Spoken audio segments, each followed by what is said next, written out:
बहुत बहुत पहले की बात है। भारत की भूमि पर अत्याचार और अन्याय का अंधकार छाया हुआ था। मथुरा नगरी में एक राजा था, कंस, जो अपनी बहन देवकी से बहुत प्रेम करता था। लेकिन अहंकार और लालच के कारण एक दिन वह इतना निर्दयी बन गया कि उसी देवकी के बच्चों का शत्रु बन बैठा। यह कहानी है उस क्रूर कंस और उसकी मृत्यु का कारण बने उसके भांजे भगवान श्री कृष्ण की। जब कंस ने अपनी बहन देवकी का विवाह यदुवंशी वासुदेव से करवाया तो वह बहुत प्रसन्न था।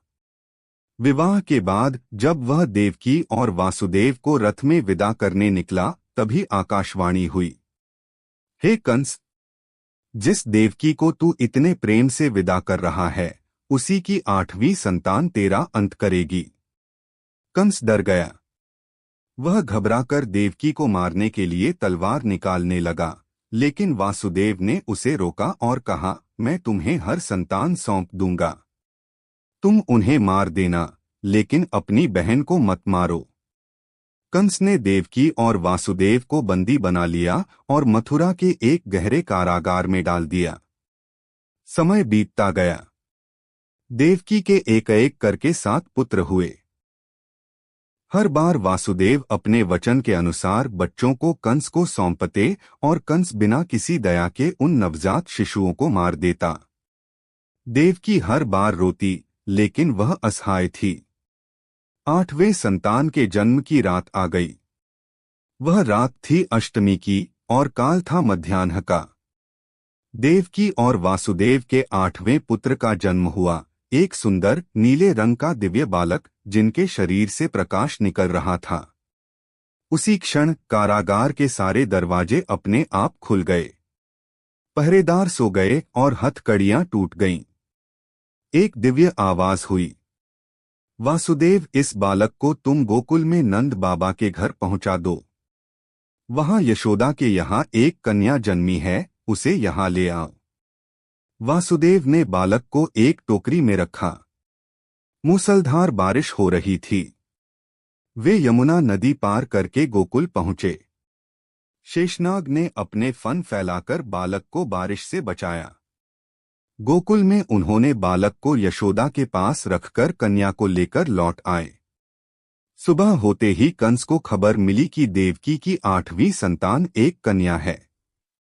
वह हंस पड़ा और सोचा, आकाशवाणी झूठी निकली, फिर भी उसने कन्या को मारना चाहा। लेकिन जैसे ही उसने उसे उठाया, वह कन्या आकाश में उड़ गई और देवी रूप में प्रकट होकर बोली, हे मूर्ख कंस, तेरा काल जन्म ले चुका है। वह इस समय गोकुल में है।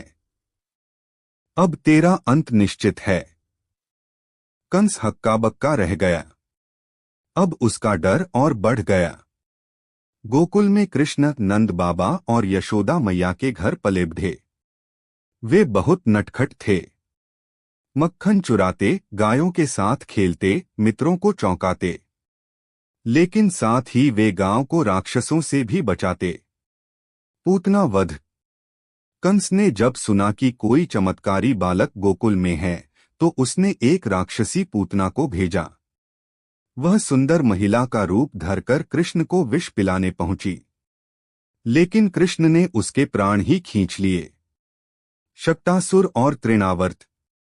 फिर कंस ने शक्तासुर और तृणावर्त नामक राक्षस भेजे, लेकिन कृष्ण ने खेल खेल में ही उन्हें भी मार गिराया। कालिया नाग और गोवर्धन पर्वत।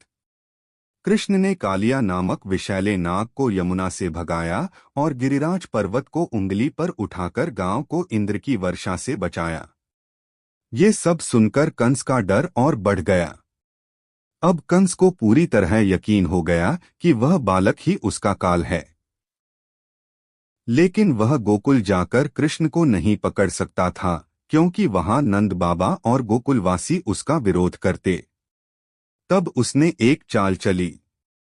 उसने एक धनुर्यज्ञ उत्सव की योजना बनाई और उसमें कृष्ण और बलराम को आमंत्रित किया।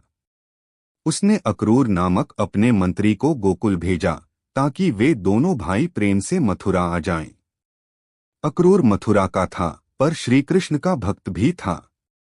उसने कृष्ण और बलराम से कहा, मथुरा में तुम्हारे माता पिता कैद हैं और तुम्हारा कंस मामा बहुत अत्याचारी है। अब समय आ गया है कि तुम वहां चलो।